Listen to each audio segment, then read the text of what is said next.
আর কত বলবো, বলতে বলতে আমার মুখে জিভে যে ফোসকা পড়ে গেল।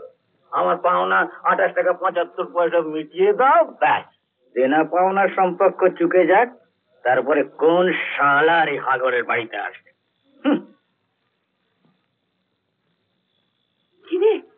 শোনো, একটু শোনো।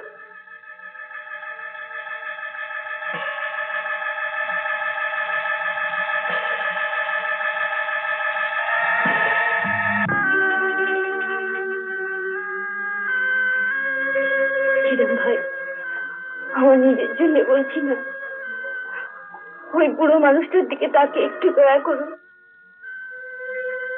আজ ওকে তো একবার কেউ নেই।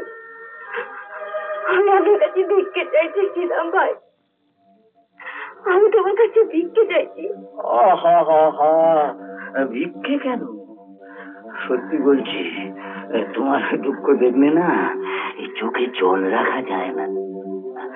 তুমি যখন বলেছো তখন কি আমি ফেলতে পারি?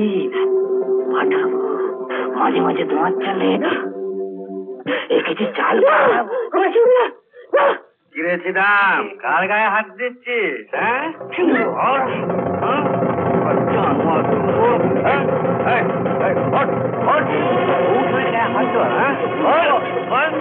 ঠাকুর জামাই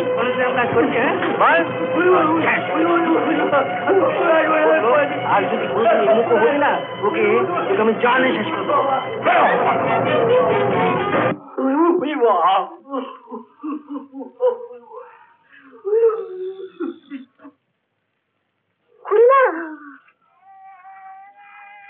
বৌঠান,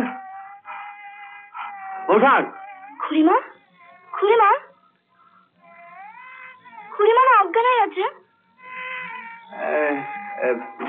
হ্যাঁ, তুই বৌঠানকে যেমন করে পারিস ঘরের ভেতরে নিয়ে যা। হ্যাঁ, শোন, আমি আসছি। হ্যাঁ, আমি আসছি।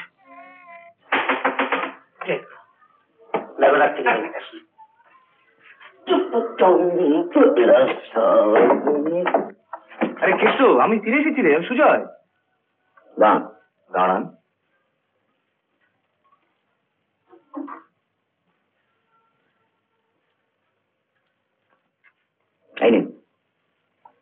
এই নিন মানে কি বলছিস? কি যে টাকাটা প্রতি মাসে আপনি আমায় পাঠাতেন?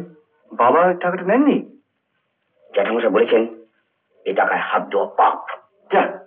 আর বিজয়া, তার মতে জ্যাঠামশাই যে টাকা অধিকার নেই সে টাকা তারও কোনো অধিকার নেই। তোমার এত সুন্দর গানের গলা, আসলে আসলে গান গেলে তো তুমি অনেক টাকা রোজগার করতে পারো।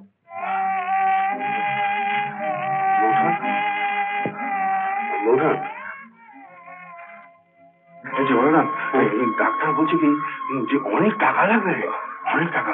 তুই এক কাজ কর, তুই বৌঠানের কাছে একটু বস। হ্যাঁ, আমি আসছি।